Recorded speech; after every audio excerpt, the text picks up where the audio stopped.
Okay, so we were discussing parliament only. So in parliament till now we discuss about composition of parliament, Lok Sabha, Rajya Sabha, their function, their power. Okay, then we discuss about certain motions, devices of parliament that we discuss. Okay, now we will discuss about the budget. I hope you know the meaning of budget, right? Budget, it is a financial statement where it is having estimate income and estimate expenditure, or in short, budget. Okay, every company is, every firm, it is having a budget. Okay, at central level also central government is having budget. At state level, state government is having its own budget. In historical background of Indian Constitution we discuss, right? By Montagu Chelmsford reforms only, the state budget is separated from central budget, right? So that we discuss. So now we will discuss about central government budget. Okay, what is budget, what is the procedure of budget, what is the role of parliament in the budget. So what is that budget? Under article 112. Okay, budget is nothing but it is an annual financial statement. It's an annual financial statement of what? Estimated. I hope you know the meaning of estimated. Speculations, prediction. So estimated receipt and expenditure of the government. Okay, for a financial year. In India, financial year will start from 1st April and end by 31st March. So that is financial year.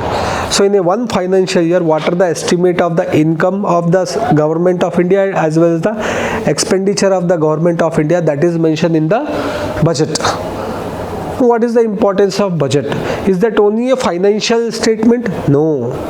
Okay, so it reflects the government agenda regarding what government want to do for the public. Okay, that is also there, and government priority or nation's priority.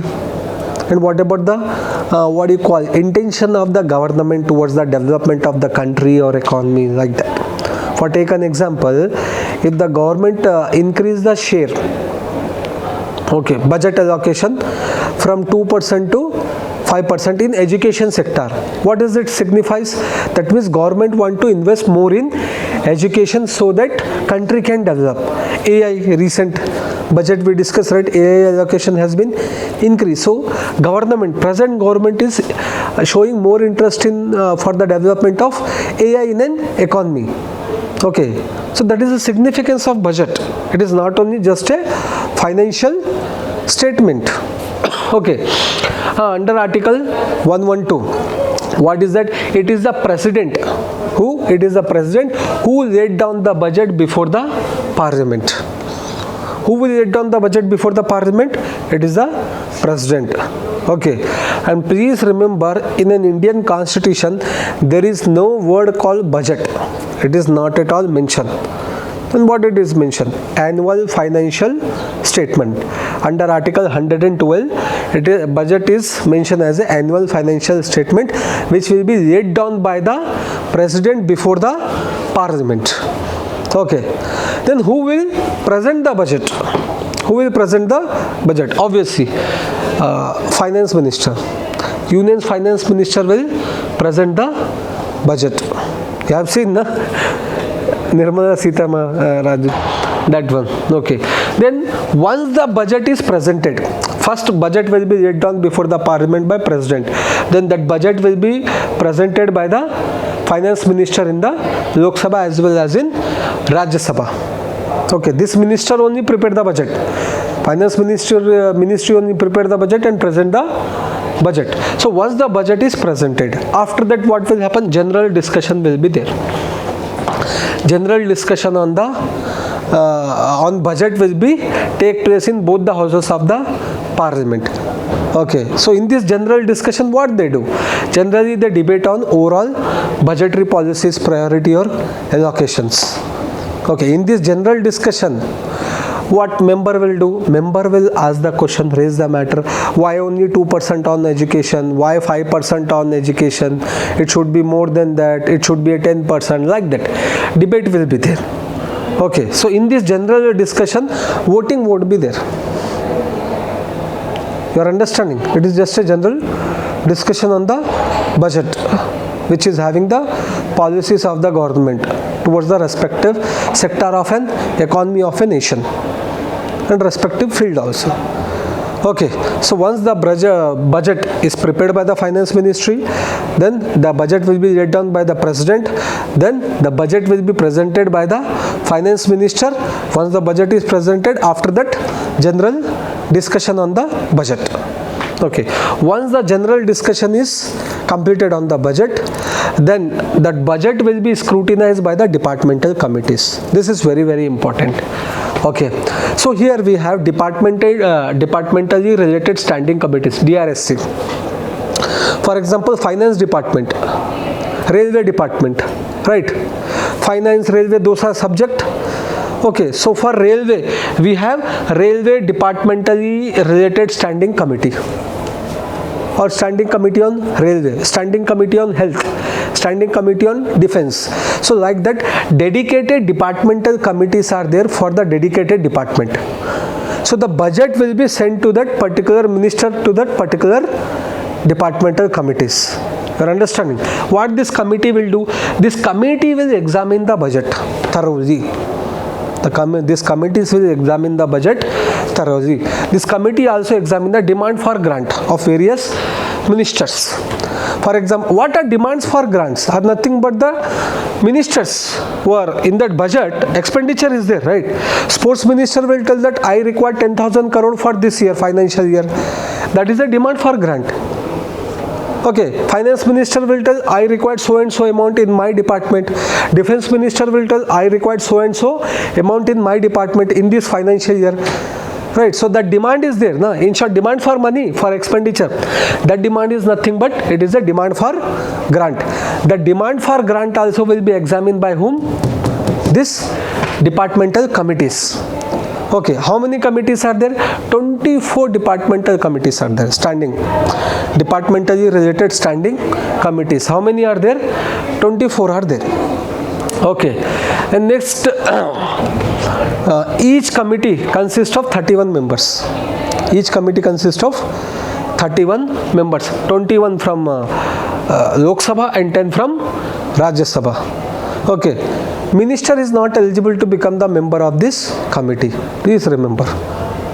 Okay, in the coming classes also we will discuss a lot of committees are there, parliamentary standing committees.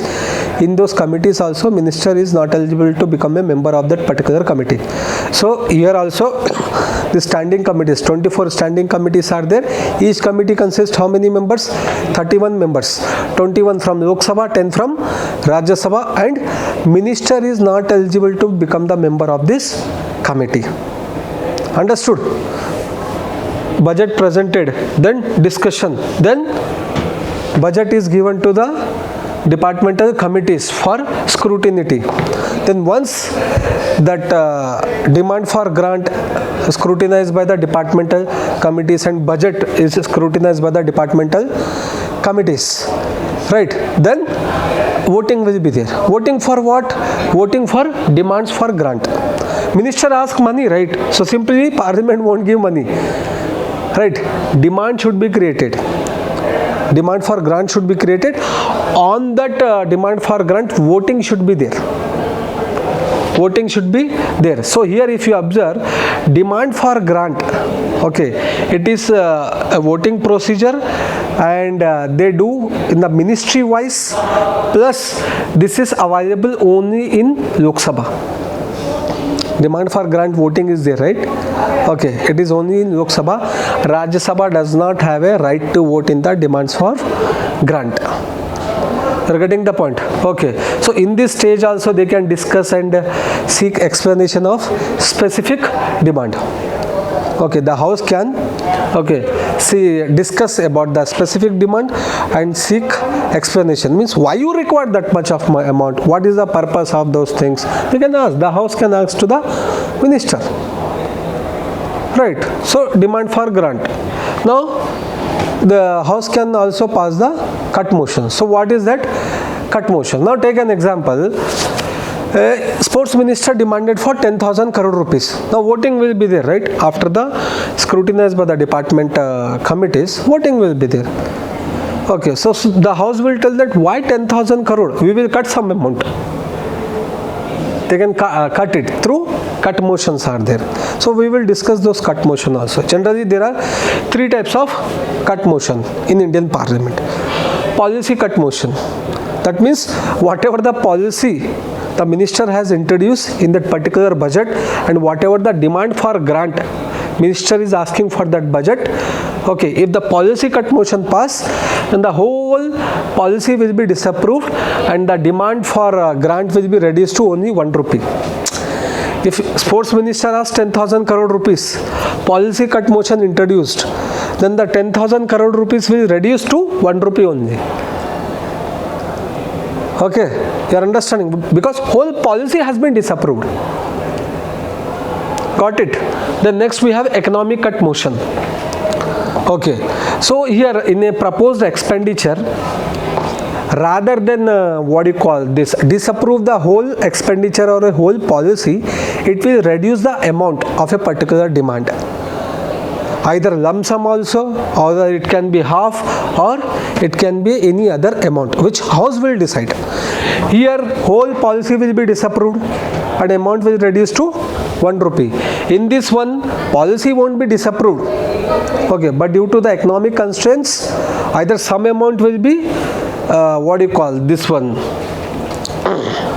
not given, okay, or a lump sum amount will be deleted, or the sum amount will be deleted from the demand for grant or the lump sum amount. 10,000 crore asked by sports minister, rather than 10,000 crore they can give the 5,000 crore, 7,000 crore, 8,000 crore, like that.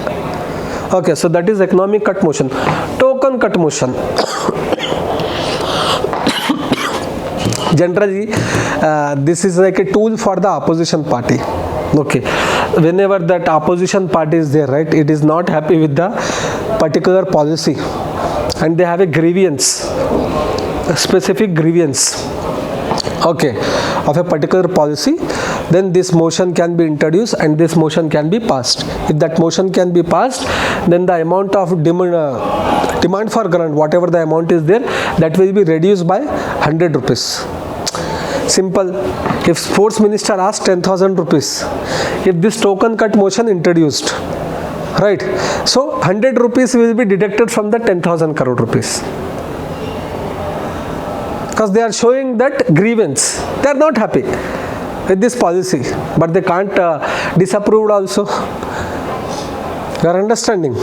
Right. So these are the three cut motions. Policy cut motion, whole policy will be disapproved, 1 rupee will be given. Here policy won't disapprove, but due to economic constraints, some amount will be given. Here grievance is there related to that policy or related to the demand for grant. So because of that, 100 rupees will be reduced. Okay. Got it? So first budget presented, then general discussion. After general discussion, what? Given to the department committees, scrutinize. After that, vote for grant, vote for demand for grant, that is there. So they are demanding, right? So through what? Through appropriation bill. Orally they can't tell. Orally they can't tell. Na? They need to prepare the bill, that this is my ministry and this is my policy. To implement this policy, this much amount is required, right? So that appropriation bill will be there. So that appropriation bills, once it is approved, okay, then they can take the this one amount. But anyway, I hope you understand the appropriation bill. Okay, once the demands are approved, rather than 10,000, that is okay, 8,000 only we will give. So 8,000 crore appropriation bill will be prepared here. Okay, and this bill will become act, appropriation act. Then that act authorize that particular minister to withdraw the money from the consolidated fund of India to meet the expenditure. Understood the procedure? Right, introduction, discussion, scrutiny, then demand, then based upon the demand accepted, prepare the appropriation bill, pass the appropriation bill and get the authority to withdraw the money from consolidated fund of India to meet the expenditure. This is the procedure. Understood? Budget procedure in Parliament. So during this time also financial bills are there na, that can be introduced. Finance bill also introduced during the budget only. What is that finance bills? Proposal taxes are there na, tax should be increased or decreased or revised, and all those things are there, right? So those things, finance bill here. I hope you remember in the previous class we discussed finance bill, article 117 subclause 1, 117 subclause 2, financial bill 1 and financial bill 2. So those bill will be introduced here. Okay, so once this bill is passed, then it is the authority of the government to collect the revenue or to implement the changes which are made in this finance bill. What is the role of Lok Sabha in the budget? So see, it does not have any major role. Just budget can be discussed in Rajya Sabha. Okay, Rajya Sabha does not have a right to vote in budget. It just can discuss the budget and suggest some changes, that's all. You're understanding? Okay. And next, once the budget is enacted, then Parliament, what Parliament can do? Parliament can monitor its implementation. Okay, for example, Sports Minister asked for 10,000 crore rupees, 8,000 crore rupees given. Okay, so Parliament will monitor whether he has incurred 8,000 crore rupees or not in a proper way or not. You are understanding? So that will be done by the Parliament through Public Accounts Committee and Estimate Committee. So this is about budget procedure in Parliament.